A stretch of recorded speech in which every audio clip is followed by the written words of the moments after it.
Hot बना हुआ है, हॉट इस दिशा में बना हुआ है कि बिहार में विधानसभा चुनाव होने। लगातार जो परिदृश्य की बात की जाए तो वोटर अधिकार रैली के माध्यम से लोगों को गोलबंद करते धरातल पर राहुल गांधी नजर आ रहे हैं।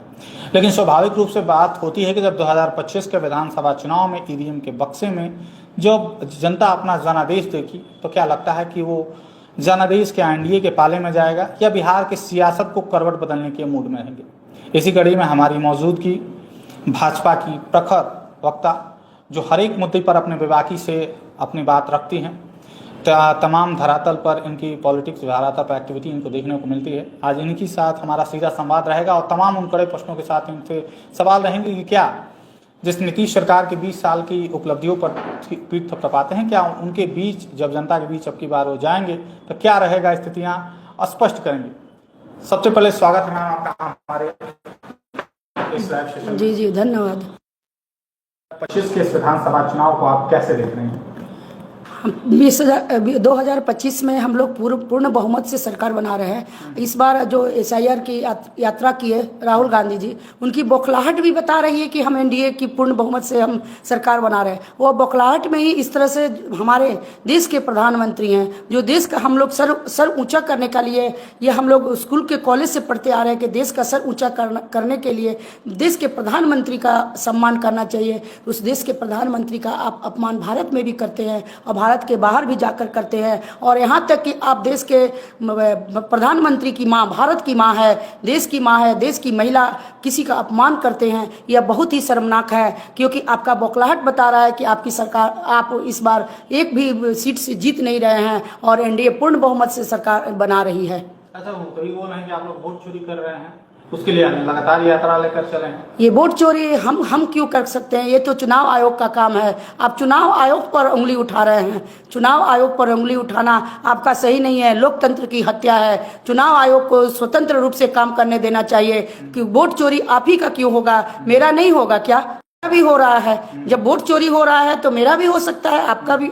आप यह तो जनता है, यह तो वोटर है। वोटर्स किसी का भी हो सकता है, आपका भी हो सकता है, मेरा भी हो सकता है। तो सिर्फ आप ही को चिंता क्यों है? आपको क्या नेपालियों और बांग्लादेशियों से प्रेम है और घुसपैठियों से प्रेम है जो कि अवैध तरीके से वोटर कार्ड बनाकर और हमारे हक को, हमारे जनता को, बिहार की जनता को के हक को छीन रहे हैं? उसकी चिंता आपको है बस, इसीलिए। नहीं तो वोटर्स तो मेरे भी जब कटेगा तो कटेगा, और हमें भी इस चीज के लिए लड़ना है, लड़ाई करेंगे। कि आप ही क्यों लड़ाई लड़ेंगे? ये तो पूरे देश की, बिहार की जनता का ये लड़ाई है, हर पार्टी का लड़ाई है।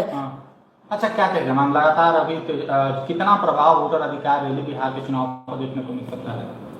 कुछ भी नहीं है। यह एक ये जो यात्रा कर रहे हैं, इंडी गठबंधन जो यात्रा कर रही है, ये बस और बस जनता को गुमराह करने के लिए, लोकतंत्र की हत्या के लिए, चुनाव आयोग पर उंगली उठाने के लिए यात्रा कर रही है। इस यात्रा में देखे होंगे कि स्टालिन को बुलाकर हमारे बिहार के अपमान किए हैं, बिहार की जनता का अपमान किए हैं, तिरंगे झंडे का अपमान किए हैं। क्या ऐसे पार्टी को, ऐसे नेताओं को क्या बिहार की जनता पसंद करेगी? और लगता है कि उनको कभी भी दोहराएगी या कभी भी उनको आने देगी? ऐसा कभी नहीं होगा, क्योंकि बिहार की जनता को अपना गाली नहीं बर्दाश्त करती है। भूखे रहना पसंद कर लेगी लेकिन गाली नहीं बर्दाश्त करेगी, अपना अपमान नहीं बर्दाश्त करेगी। और आप हमारे बिहार की जनता को गाली दिलवाते हैं, अपमान करवाते हैं, अंत शब्दों को, गलत शब्दों का इस्तेमाल किए हैं, करवाते हैं। तो तेजस्वी जी, आप हार रहे हैं चुनाव, तो इसका बौखलाहट आप भी उतार रहे हैं और इंडी गठबंधन पूरा अपनी बौखलाहट उतार रही है, और आप बाहर के लोगों को भी बुलाकर बिहार का अपमान करवा रहे हैं। अपमान की आपने बात की, वो तो बोल रहे हैं कि 25 से 30 फिनिश नीतीश तेजस्वी प्रसाद यादव। क्या बोले? 25 से 30 नीतीश फिनिश हो गए हैं, 5 से 25 बहुत हुआ, नीतीश बोल रहे हैं। आप देख लीजिए कि हमारे जो बढ़ता बिहार है, विकसित बिहार है, उसको जनता दोहराएगी या आपका वो जंगल राज, गुंडा राज, अपहरण, पलायन, उसको दोहराना चाहेगी महिला? युवा जब सब शोषित है, वह कोई राज्य दोहराना चाहेगा?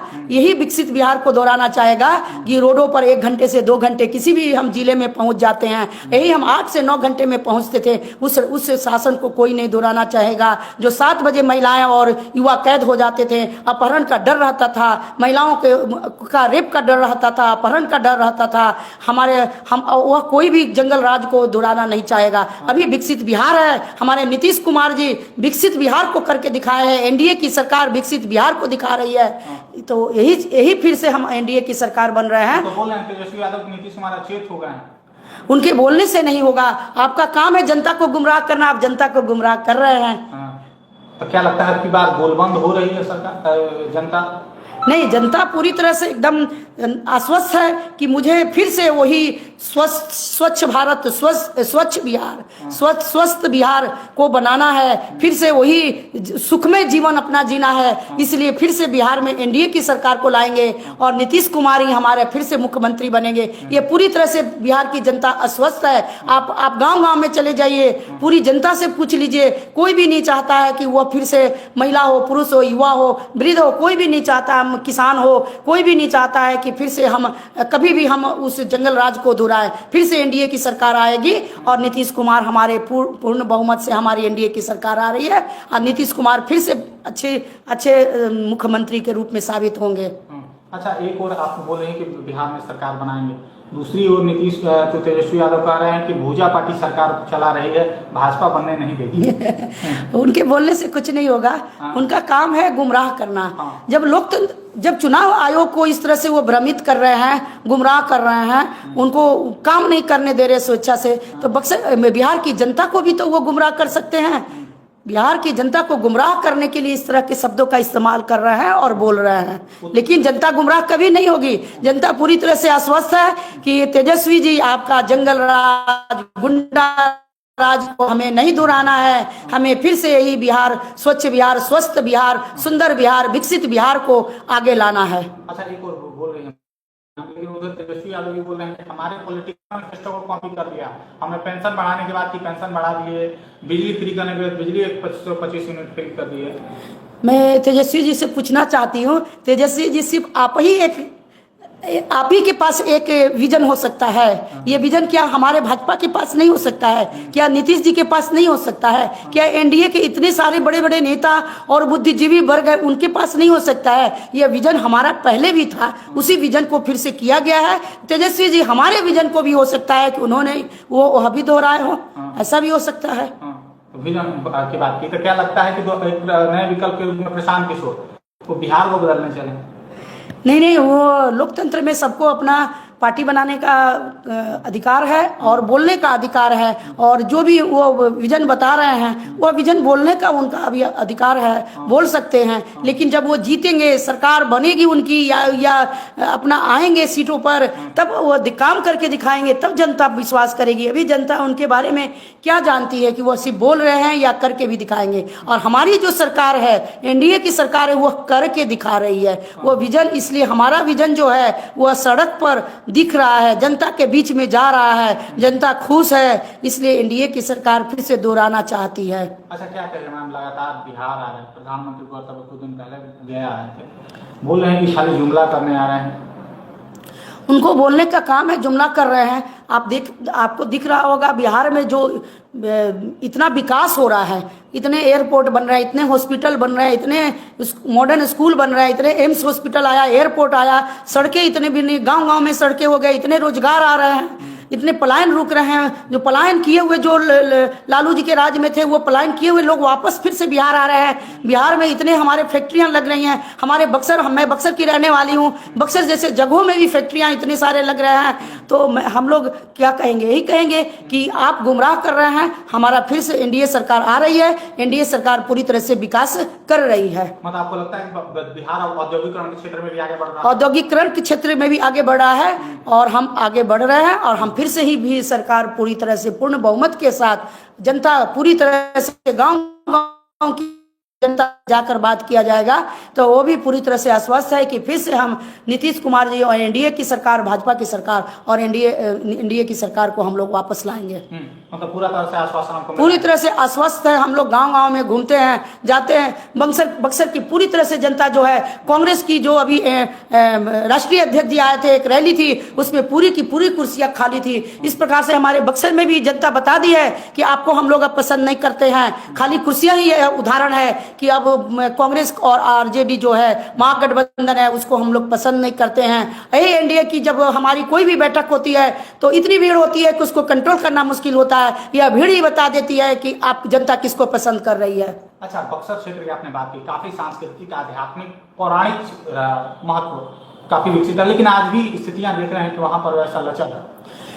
क्योंकि 2 बार से यहाँ पर अभी विधायक हमारे कांग्रेस के हैं, वह एक भी काम नहीं किए। मैं गांव में जाती हूँ, मैं बक्सर में घूमती हूँ। कल ही मैं गई थी मठिया मोहल्ला में। इतनी दर्दनाक स्थिति है कि बताया नहीं जा सकता है। जो उनकी जो दिया गया है व्यवस्था, उसको भी आप सुधार नहीं पा रहे हैं, मरम्मत नहीं कर पाते हैं। वो मुझे बुलाए थे, दिखाएं। मैं अभी गई थी सारीपुर गौरी शंकर मंदिर है, उस मंदिर में 6 नालों का पानी आकर गिर रहा है, उसको आप नहीं कर रहे हैं। एक मोहल्ले में गए, वहां पर पूरे रहवासी रहते हैं, वहां पर पूरे बहुत बड़े जनसंख्या रहता है, वहीं पर कचरा फेंका जा रहा है। विधायक जी से मैं पूछना चाहती हूं कि आप कोई काम नहीं करते हैं। मैं कितने बार उनसे प्रश्न की हूं कि बक्सर की गांव-गांव की जनता जब मुझे देख लेती है तो वहां पर अपनी समस्या बताना शुरू करती है और हम लोगों को समस्या का समाधान करना पड़ता है। जबकि यह काम आपका था, आपको सेवक के रूप में चुना गया था। जनता आपको सेवक के रूप में वोट देकर चुनी थी कि आप उनकी समस्या का समाधान करेंगे, लेकिन एक भी समस्या का समाधान नहीं करते हैं। वहाँ गांव-गांव में ना रोड, सड़क, बिजली, पानी, किसी भी प्रकार की समस्या के समाधान नहीं करते हैं। एक जासो रोड आप देखे होंगे, जासो रोड में इतना जाम लगा रहता है, आज तक वो उसका समाधान नहीं कर पाया कि ट्रक कैसे घुस जाता है उसमें, आपका पता नहीं रहता है। इतना बाढ़ आया था, बाढ़ में आप कहाँ थे? एक दिन भी बाढ़ में कहीं दिखे नहीं है। गांव की जनता के बीच में आप कभी दिखते नहीं हैं। अभी मैं उनको बोली कि इतने दिनों से बक्सर में इतना सनातन संस्कृति का जगह है, अध्यात्म नगरी है, मैं इतने दिनों से मांग कर रही हूँ कि बक्सर में विश्वामित्र का पार्क बनना चाहिए और मूर्ति लगनी चाहिए। तो आप इस विषय पर उनसे बैठकर मैं एक बार प्रश्न भी की थी। विश्वामित्र ये शाहबाद महोत्सव मनाए थे, फिर भी आज तक वो सदन में कभी आप सुने हैं कि ये प्रश्न कभी मांग किए हैं? आपको मांग करना चाहिए और उस जो प्रोजेक्ट है उस प्रोजेक्ट पर आपको काम करना चाहिए, लेकिन बक्सर का कोई भी विकास नहीं करते हैं। 6 नाला का पानी आकर तालाब में, जहाँ की मंदिर है, गौरी शंकर मंदिर, बहुत मंदिर है, 6 नालों का पानी आकर गिर रहा है और वो गंदा पानी जो है वो नाला और नदी दोनों आपस में मिल जा रहा है। मैं ये भी प्रश्न उठाई थी, वह भी प्रश्न आज तक वो पूरा नहीं हुआ। अभी एक मोहल्ला है जहां पर कि पूरा गंदगी उस किनारे में फेंका जा रहा है। अब करते क्या है विधायक जी? अब क्यों नहीं समस्या के समाधान करते हैं? मुझे दुख होता है क्योंकि मैं बक्सर की रहने वाली हूं और जब मैं यह देखती हूँ समस्या और कोई निदान नहीं होता है, लोग त्रस्त हैं, ऐसी गंदगी में जी रहे हैं, चारों तरफ गंदगी ही गंदगी है। अभी आप जाइएगा, हमारा एक सब्जी मंडी है जो कि कभी वह बिहार का सबसे बड़ा सब्जी मंडी कहा जाता था। उस सब्जी मंडी में पूरे अगल बगल जितने क्षेत्र के लोग हैं, होलसेल मार्केट सब्जी का है, वहां से लेने आते थे। उस सब्जी मंडी की दयनीय स्थिति है। नगर पालिका और दोनों सांसद का तो पता ही नहीं है। बक्सर के सांसद सुधाकर जी आप कहाँ हैं? आप तो कभी हमें बक्सर में दिखते भी नहीं हैं, ना अपने संसदीय क्षेत्र में घूमते हैं, न घूमते हुए देखते हैं। उन्हीं के पार्टी के लोगों ने इनके सुधाकर जी का वो माला पहनाकर और फोटो लगाया हुआ था। मैं गोलंबर पर देखी और पूरे बक्सर में उनका माला पहना कर लगाया हुआ है कि सुधाकर जी आप है कहाँ पर? आपको सांसद चुना गया था कि विकास करेंगे, कुछ काम करेंगे, कुछ आवाज उठाकर लोगों के मिलकर हमारी समस्या का समाधान करेंगे, लेकिन आप न विधायक वहां का कोई काम करते हैं, में बैठना है, काम करना है, राजा की तरह अपना जीवन जीना है। जनता आपको राजा नहीं चुनी थी, जनता आपको सेवक चुनी थी, लेकिन जनता इस बार इतना त्रस्त है कि आपको जवाब देने के लिए तैयार है और आपको यह भी जवाब दे रही है, बता रही है कि कोई भी मोहल्ले में चले जाइए, विधायक और सांसद दोनों का शिकायत लेकर बैठे रहते हैं। इस बार पूरी तरह से आपको शून्य पर करने के लिए तैयार है। पूरी आप लोग का पिछला बार भी 2015 में वही हाल था, इस बार भी है। तो क्या लगता है आपको मिलता है? आप भी तो प्रखरता से रहती है, धरातल पर काम करती हैं, आपको भी तो डिजर्विंग है। जरूर मिलेगा। ये तो हमारे केंद्रीय नेतृत्व और प्रदेश नेतृत्व का निर्णय होता है, लेकिन हमारे महिलाओं को मोदी जी हमेशा आगे करते रहे हैं और आगे करते रहेंगे। हमारे बक्सर में भी मैं भी महिला हूँ, काम करती हूँ, बहुत वर्षों से हूँ। मैं एक अच्छी वोटर्स भी हूँ, गारा चौबे त्रिदंडी स्वामी जी के परिवार की लड़की भी हूँ, वहाँ की बहू भी हूँ, बेटी भी हूँ। तो मुझे भी मौका दिया जाएगा, पार्टी देगा। पार्टी को त्रिनेत्र भी होता है, वह मेरी काम को देखते हैं, मेरी प्रखरता, मेरी एजुकेशन, मेरे सब कुछ में मैं प्रबल हूँ। तो मुझे भी, मेरे ऊपर भी विचार किया जाएगा कि पार्टी हमेशा ऐसे अच्छे लोगों पर विचार करती रही है। स्थानीय पिछला बार भी प्राथमिकता रही कहीं ना कहीं जो एंटी इनकम्बेंसी, चाहे लोगों में विरोध रहा है स्थानीयता का लेकर, तो क्या लगता है कि स्थानीयता पिछले बार भी आपके वहां से प्रत्याशी रहे मिथिलेश तिवारी जी, और वहां पर क्या देखने को मिला? क्या लगता है कि स्थानीयता मैटर कर रहा है लोगों के बीच? हाँ, स्थानीयता तो हर पूरे देश में मैटर करता है। हाँ। पूरे देश में ऐसा होता है। हाँ। लेकिन विधानसभा का चुनाव है। हाँ। स्थानीय चुनाव की तरह यह विधानसभा चुनाव होता है। हाँ। स्थानीय लोगों को ही वोट देना रहता है। हाँ। बक्सर के स्थानीय जो लोग हैं। हाँ। तो इसलिए स्थानीय को ही हमेशा टिकट दिया जाता रहा है। हाँ। और इस बार भी स्थानीय को ही टिकट दिया जाता है, जाएगा। हाँ। और वरिष्ठता का हमेशा ध्यान रखा जाता है। हाँ। मैं भी भाजपा की वरिष्ठ नेत्री हूँ, बहुत वर्षों से मैं बक्सर में काम कर रही हूँ। उसके पहले मैं संघ के संगठन में भी काम की हूँ, तो इसलिए बक्सर की मैं स्थानीय भी हूँ, इसलिए मेरे ऊपर भी ध्यान दिया जाएगा। हमें बोलने की कोई ऐसे जरूरत नहीं पड़ती है, मांगने की भी कोई जरूरत नहीं पड़ती है, आवाज उठाने की भी कोई जरूरत नहीं है कि ऐसा हो ऐसा हो। हमें, हमारी पार्टी को त्रिनेत्र होती है और त्रिनेत्र से हमें देखती है, और हमेशा विधानसभा में स्थानीय को ही महत्व दिया जाता रहा है। अच्छा, एक रहेगा क्वेश्चन कि मान लीजिए उषा दुबे जी वहां से विधायक बनती है, तो उनके बक्से में क्या रहेगा बक्सर के विकास के लिए? बक्सर के विकास की मैं इसके पहले बहुत बार आप लोगों से विजन बता चुकी हूँ कि बहुत सारा विजन है। जो वहाँ के विधायक हैं उन्होंने कोई भी काम नहीं किया है, कोई भी ऐसा काम नहीं किया है कि जो भी एक भी विजन हो कि उस पर काम करना हो। विजन ही विजन है, वहाँ पर मुद्दा ही मुद्दा है जिस पर काम किया जा सकता है। पहले तो मैं महिलाओं के ऊपर काम करूँगी, महिलाओं की सुरक्षा के ऊपर काम करूँगी, और रोजगार जो है, रोजगार सबसे बड़ा मुद्दा है हमारे बक्सर के लड़कों के लिए, युवाओं के लिए, वह मेरा सबसे पहला मुद्दा रहेगा। वहाँ की स्वच्छता, ट्रैफिक सबसे बड़ी समस्या है, हर जगह ट्रैफिक ही ट्रैफिक है। रोड चौड़ीकरण की बहुत ज़रूरत है वहाँ पर, और ट्रैफिक की समस्या से निजात बहुत जरूरी है। कहीं भी बक्सर में गाड़ी लेकर निकल जाओ, घंटा लग जाता है जाने में, तो वो समस्या का निजात सबसे पहले जरूरी है। स्वच्छता बहुत जरूरी है। एक सब्जी मंडी है, सब्जी मंडी का निजात बहुत जरूरी है। सब्जी मंडी के, जो कि सबसे बड़ा सब्जी मंडी कहा जाता था, और अध्यात्म नगरी जो है वह हुआ था। इसके पहले भी मैं अध्यात्म नगरी कहा जाता है, उसकी मांग मैं सबसे पहले पूरा करूंगी कि अध्यात्म नगरी पर्यटन प्लस अध्यात्म से जोड़कर हमारे बक्सर को बनाया जाए, ताकि पर्यटक यहाँ पर आए, और पर्यटन नगरी रहेगा तो हमारा इससे इनकम भी बढ़ेगा बक्सर का। और इसके मैं इस विषय पर पहले काम करूंगी। इसके पहले भी मैं बक्सर के बहुत सारे मुद्दों की मैं मांग रखी हूँ, जो मेरी मांग अब धीरे धीरे पूरी हो रही है। जैसे मैं पार्क के गांव-गांव में, पंचायत, हर पंचायत में, गांव-गांव में एक पार्क होना चाहिए बच्चों के खेलने के लिए। बच्चे लवारिस की तरह इधर उधर खेलते हैं, तो यह मेरी मांग प्रथम पूरी हुई। दूसरी मांग मेरी विश्वामित्र पार्क का था, वह भी मेरी मांग पूरी हुई। विश्वामित्र की विशाल मूर्ति लगे स्टेशन के पास मैं मांग की थी, लेकिन यह विश्वामित्र पार्क जहां बन रहा है ज्योति चौक से वहां नाथ बाबा मंदिर तक, उसमें ही मन बनेगा, हो गया जहां भी बने। जो मेरी मांग थी कि पहले की स्टेशन पर विशाल मूर्ति बने, ताकि कोई भी आए तो पहले यह जाने कि विश्वामित्र की नगरी में हम आए हैं। लेकिन कहीं भी बन रहा है, बक्सर स्टेशन के बगल में ही बन रहा है वह भी, तो मेरी मांग पूरी हो रही है। यह मुझे बहुत खुशी की बात है। मैं अगर विधायक बनूंगी तो मैं और भी अपनी बक्सर का विकास करके मैं दिखाऊंगी। एम्स बनना चाहिए, एयरपोर्ट बनना चाहिए। इस तरह यह सब नहीं होने से मुझे बहुत दुख होता है कि मेरे भी बक्सर के इतिहास जो है धीरे धीरे करके लुप्त हो रहा है। कटकौली मैदान जो इतिहास है, चौसा का युद्ध वाला मैदान है, फिर हिरौली में है, ऐसे बहुत सारे ऐतिहासिक जगह है, धीरे धीरे करके लुप्त हो रहा है। उसको मैं इतिहास के पन्नों में जैसे था उसको फिर से मैं जीवित करने के लिए मैं इस विषयों पर मैं काम करूंगी, क्योंकि मैं वहाँ के स्थानीय हूँ। मुझे दर्द होता है कि मेरा इतिहास धीरे धीरे मिट रहा है। क्या कहिएगा, बक्सर एक ऐसा क्षेत्र जिसके गोद में प्रय और निर्माण अठैया खेलते रहे। एक वो श्री राम की शिक्षण स्थली रही, दूसरे अगर भगवान रावण के जन्म स्थली रही। उसके बाद भी उसको पर्यटन की दृष्टि से इतना समृद्ध होना चाहिए, जिसका इतिहास इतना सांस्कृतिक रूप से समृद्ध है, वो पर्यटन के रूप से ऐसा समृद्ध क्यों नहीं है? इसका मुख्य कारण रहा कि सांसद जो आते हैं वो बाहरी आते हैं। हाँ। बाहरी आते हैं तो वहाँ का इतिहास ज़्यादा नहीं जान पाते हैं और वो विकास नहीं कर पाते हैं। लालमुनि चौबे जी भी आए तो वो भी बाहर ही थे, दूसरे भी सांसद आए वो भी बाहर ही थे। तो बाहर के लोग हमारे बक्सर के विकास के लिए उतना जान भी नहीं पाते हैं कि ये बामन स्थली है। हमारे बामन भगवान का यहीं पर जन्म हुआ था और ये बामन भगवान को पूरे देश में इसका परचम लहरना चाहिए बक्सर के नाम से। वह नहीं है, वह होना चाहिए।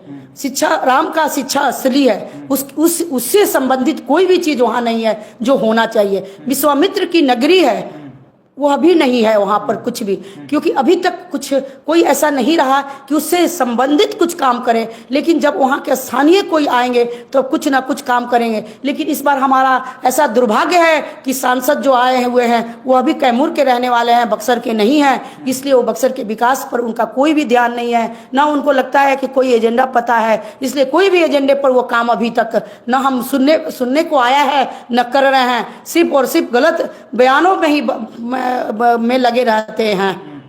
अच्छा, आप लोगों के लिए सबसे बड़ा टास्क ये रहेगा कि जो लोकसभा चुनाव में आपका पूरा शाहबाद क्लीन स्वीप हो गया, साफ हो गया एनडीए के लिए, कितना गोलबंद कर पाएंगे शाहबाद क्षेत्र में आप लोग?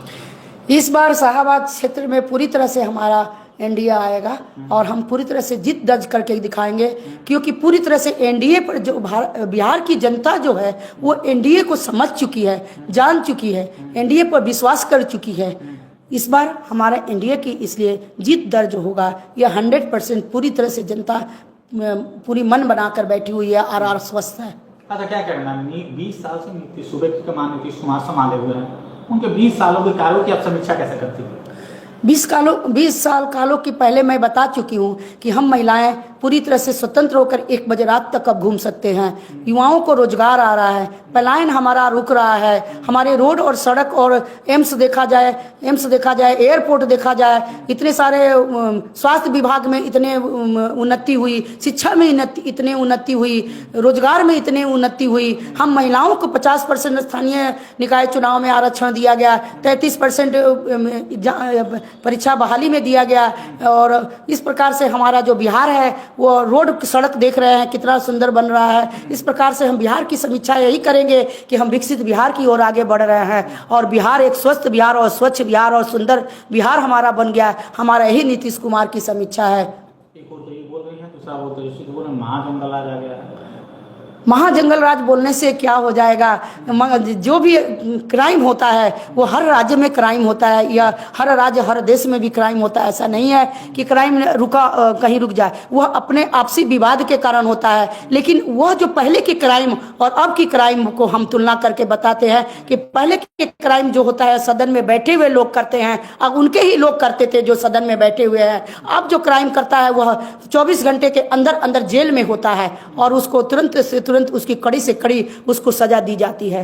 यही दोनों के अंतर है। इसको हम लोग जंगल राज नहीं बोलेंगे, क्योंकि तुरंत अपराधी पकड़ा जाता है, उसको सजा दिया जाता है। और आपके आदमी ही पहले क्राइम करते थे, तो वह जंगल राज महाजंगल राज था। यह जंगल राज इसको नहीं कहा जाएगा। अच्छा, आपने क्राइम को बोले कि सदन में बैठ कर लोग करते थे, शहाबुद्दीन, आपने भी नाम सुना होगा। तेजस्वी प्रसाद यादव भले मन से कहते हैं शहाबुद्दीन साहब अमर है, कैसे देखते हैं? हाँ, मैं यही अभी आपसे बोल रही थी कि सदन में बैठे हुए लोग क्राइम करते थे। किसी घर का 3-3 बेटा मर जाता है और ऐसे कितने था। ISI का भी उनका मोहर लगा हुआ था कि वो जुड़े हुए हैं। और ऐसे लोगों को आप जिंदाबाद बोलते हैं, अपने पार्टी में टिकट देने की बात करते थे, सदन में भेजते तक थे। तो आपसे क्या उम्मीद जनता करेगी? आपको फिर से इसलिए दोहराएगी कि आप ऐसे गुंडे जो बैठे हुए हैं, उस अभी भी तो तेजस्वी की जो टिकट दिए हैं, जो सदन में कुछ लोग गए हुए हैं, जो लोग उनके विधायक बने हुए हैं या सांसद बने हुए हैं, सब पर कहीं ना कहीं क्राइम का इल्जाम दर्ज है न्यायालय में। तो आप ऐसे लोगों को ही टिकट देते हैं और सदन तक भेजते हैं जिनके क्राइम रिपोर्ट बहुत है। तो क्या लगता है कि अब तो आप लोग की सरकार ला रही है उस पर काम, लेकिन विपक्ष हमारी सरकार हमेशा साफ सुथरा चेहरे को आगे लाती है, जिस पे कोई क्राइम का रिपोर्ट नहीं हो। अब तो हमारे अमित शाह जी, आप सदन में सुने होंगे कि जो 1 महीने के अंदर 1 महीने तक जेल में रहेगा उसका वो हो जाएगा, निरस्त हो जाएगा। विधायकी उसका या सांसदी जो भी है वह निरस्त हो जाएगा। हमारे जो सरकार है, एनडीए की सरकार है, तो वह कुछ ना कुछ ऐसा काम करती है कि जो क्राइम किया हुआ लोग है वह कभी सदन में न जाए, वह उसको टिकट न दिया जाए, वह चुनाव न लड़े। लेकिन आपके यहाँ तो चुन चुन के बुलाया जाता है कि ऐसे लोगों को ही दिया जाए टिकट, या तो जब वो जेल में होते हैं तो जेल की पत्नियों को भी टिकट दे दिया जाता है। जेल में रहने वाले क्रिमिनल को पत्नी क्या करेगी काम, क्या करेगी विकास, बताएं तेजस्वी जी। क्या लगता है कि अब की बार गोलबंद होगा कोई चीजों के खिलाफ, वैसे आपराधिक प्रवृत्ति को लोग वोट नहीं करेंगे? हमारा तो शुरुआत ही हो गया है। हमारे माननीय अमित शाह जी गृह मंत्री ने बोल ही दिए कि 1 महीने के अंदर, मतलब कि जो भी क्रिमिनल है वो जेल में रहेगा तो 1 महीने के अंदर उसका निरस्त हो जाएगा। तो इस प्रकार से हमारे कोई भी जिसको क्राइम होता है, वो जो क्रिमिनल रिपोर्ट है, क्रिमिनल रिकॉर्ड है, उन लोगों का कोई भी किसी को भी टिकट नहीं मिलेगा। साफ सुथरा चेहरा जो रहेगा, जिस पर कोई भी किसी भी प्रकार का कोई रिपोर्ट नहीं हो, कोई भी FIR नहीं हो, ऐसे लोगों के क्रिमिनल रिकॉर्ड नहीं हो, कोई भी गंदा काम नहीं किया हो, ऐसे साफ सुथरे चेहरे को इस बार हमें टिकट दिया जाएगा। इस बिल का तो विपक्ष विरोध कर रही है, कैसे पास करिएगा? क्या चीज? विपक्ष इस बिल का विरोध कर रही है, वो अमित शाह जी वाले का। विपक्ष के विरोध करने से क्या होगा? हमारी बहुमत है, हमारा हर बिल पास होता रहा है, यह बिल भी पास हो जाएगा। वो इसलिए विरोध कर रहे हैं क्योंकि उनके यहाँ सारे क्रिमिनल या क्रिमिनल की पत्नियां ही बैठी हुई हैं सदन में, तो यह बिल नहीं पास करते क्योंकि जेल में बैठे हुए लोग ही चुनाव लड़ते हैं। उनके पार्टी में जेल में बंद लोग चुनाव लड़ते हैं। आपको पता होगा कि यह बिहार में सिर्फ और सिर्फ गुंडा और क्रिमिनल ही चुनाव लड़ते थे। यही खत्म करने के लिए अभी बिहार की जनता ने जवाब दी है उनको कि आपको कभी भी सीट पर, सत्ता पर नहीं बैठने देंगे, क्योंकि आप क्रिमिनल राज बिहार में दिखाते हैं। बिहार को गुंडा राज की तरह से बाहर के लोग देखते हैं कि बिहार जो है वह गुंडा का राज्य है। इस तरह से कौन किया है? ये आप ही लोग किए हैं। लालू के ही राज्य में ये सब चलता था। तेजस्वी भी आए हैं तो यही काम करते हैं कि सारे क्रिमिनल को, गुंडों को आप टिकट देते हैं और वो सदन में बैठते हैं, और बाहर के लोग हमें बोलते हैं कि बिहार में गुंडा और दबंगई चलता है। तो ऐसे लोगों को आप सदन में भेजेंगे तो क्या होगा? जनता भी उसी तरह से अपना उसको अनुसरण करेगी, जनता भी उसी तरह से बनने की कोशिश करेगी जैसा हमारा आइडियल उसको मानती है, नेताओं को आइडियल मानती है, और ऐसा ही जनता बनने लगती है। तो हमारी जो भाजपा की सरकार है या एनडीए जो है, वो हमेशा अच्छे लोगों को आगे करती है, अच्छे लोगों को टिकट देती है, क्रिमिनल को बायकॉट करती है। हमेशा कभी भी किसी जिसका भी न्याय में केस चल रहा है, ऐसे लोगों को कभी भी टिकट नहीं देती है। इससे हमारी छवि साफ रहती है और जनता हमें पसंद करती है और हमें कुर्सी पर इसलिए बैठाती है बार बार। आप SIR का यात्रा कीजिए या हमारे चुनाव आयोग पर आरोप लगाइए या भाजपा पर आरोप लगाइए, लेकिन जनता जो है वह जवाब देने के लिए बैठी हुई है कि आपको कभी भी नहीं चुनेगी, क्योंकि आप गुंडा राज और जंगल राज लाने के लिए ऐसे लोगों को ही टिकट देते हैं जो जेल में बंद होते हैं। इसीलिए आप इस बिल का विरोध कर रहे हैं। बिल का विरोध करने से कुछ नहीं होगा। जनता जान रही है, बिल का विरोध भी करेंगे तो जनता और आपको इसका जवाब देगी कि आप गुंडा राज लाना चाहते हैं। इसका मतलब जो बिल का विरोध करते हैं 1 महीने जो जेल में रहेगा उसका निरस्त हो जाएगा।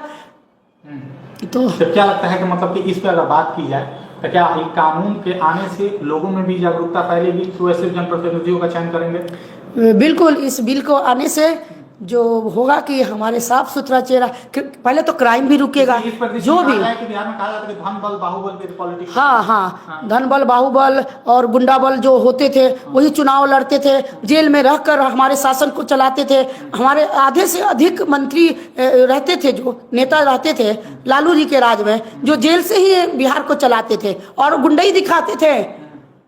हम लोग जब पढ़ते थे कॉलेज में तब हम लोग सुनते थे कि बिहार में इतना डर लगता है निकलने में और जाने में, बाहरी लोग बिहार में आना नहीं चाहते थे, पलायन करने लगे थे अच्छे लोग कि गुंडा राज है, गुंडों की शासन चलती थी, गुंडे की सरकार थी।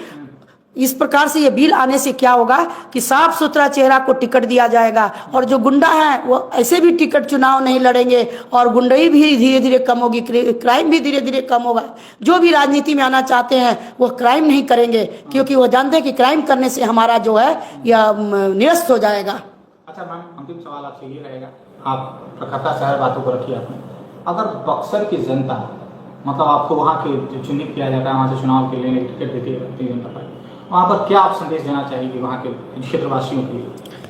मैं क्षेत्रवासियों से नम्र निवेदन करती हूँ कि आप लोग इस बार एनडीए की जो सरकार है वहाँ भाजपा की सीट जो होने जा रही है बक्सर की, और पूरे बिहार की मैं जनता से निवेदन करूंगी कि इस बार आप लोग एनडीए को वोट दीजिए और भारी मतों से जिताइए उनको, क्योंकि हम लोग उस त्रासदी को सहे हैं, उस गुंडा राज और जंगल राज और अपहरण की राज को और रंगदारी की राज को हम लोग देख चुके हैं, झेल चुके हैं। उसको कभी मत दोहराइएगा आप लोग। फिर से इस जो विकसित बिहार है उस विकसित बिहार को आगे करने के लिए फिर से एनडीए को वोट दीजिएगा। धन्यवाद। चलिए, बहुत बहुत धन्यवाद मैम। अपना परिचय दीजिए। मैं उषा दुबे, प्रदेश कार्य समिति सदस्य और प्रदेश प्रवक्ता शिक्षा प्रकोष्ठ बक्सर।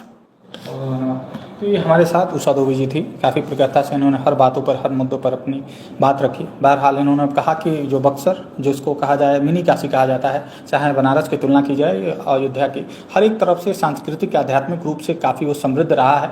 लेकिन जिस क्षेत्र का सांस्कृतिक आध्यात्मिक रूप से इतना समृद्ध होना, लेकिन उसका पर्यटन के रूप से हाशिए पर रहना, पर्यटन की दृष्टि से देखा जाए तो उनका समृद्ध ना रहना एक सोचने वाला विषय है। तो बहरहाल क्या लगता है कि अब की बार 25 का जो साल आएगा, क्या स्थितियां होती हैं जो इनके मैनिफेस्टो में लेकर आ रही हैं?